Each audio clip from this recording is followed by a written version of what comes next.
Assalamualaikum warahmatullahi wabarakatuh.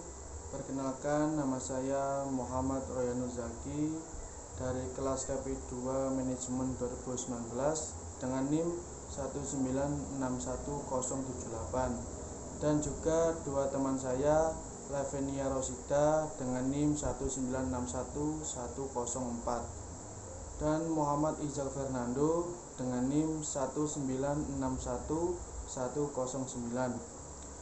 Kami dari kelompok 5 mata kuliah Perekonomian Indonesia. Di sini kami akan menjelaskan tentang membangun fundamental ekonomi yang kuat. Di sini saya akan menjelaskan tentang perkembangan fiskal dan moneter Indonesia. Kebijakan fiskal tumbuh dari ide Maynard Keynes, seorang ekonom Inggris pada akhir 1800-an hingga 1900-an, yang menyatakan bahwa pemerintah harus dapat menggunakan pengaruhnya terhadap ekonomi untuk menyeimbangkan fase ekspansi dan kontraksi dan siklus bisnis. Saat era depresi besar, sebagian besar kebijakan fiskal mengikuti teori ekonomi laissez-faire. Politisi percaya bahwa mereka tidak boleh mengganggu kapitalisme dalam ekonomi pasar bebas.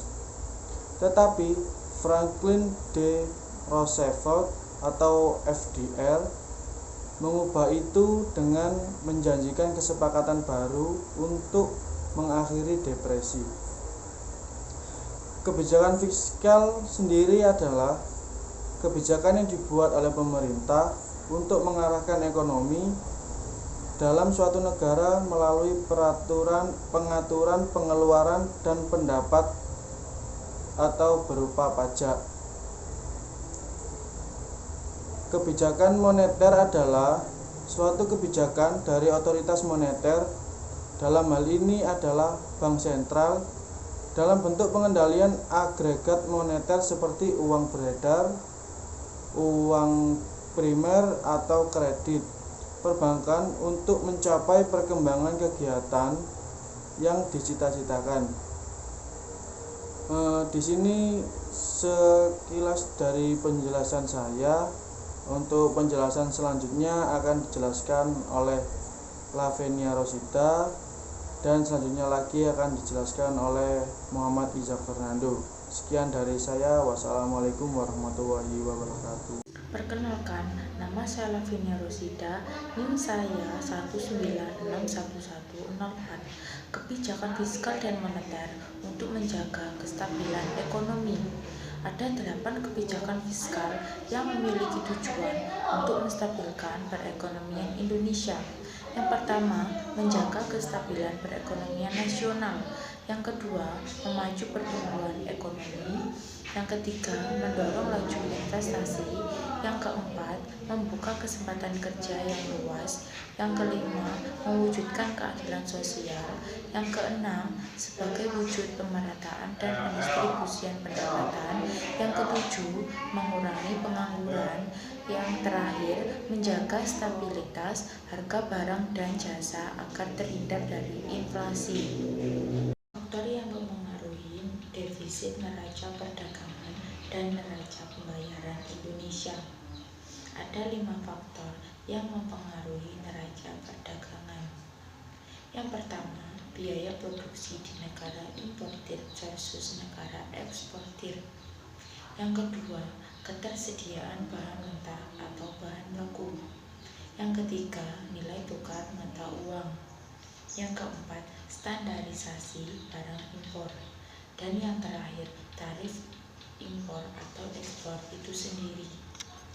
Assalamualaikum warahmatullahi wabarakatuh. Nama Muhammad Izak Fernando, NIM 1961109 dari kelas KP2 Manajemen 2019. Kebijakan mendorong ekspor dan menurunkan impor. Ekspor adalah menghasilkan barang dari dalam negeri ke luar negeri. Ada 5 kebijakan ekspor, yaitu memperluas pasar ekspor, ke pasar non-tradisional. 2. Menggiatkan ekspor jasa.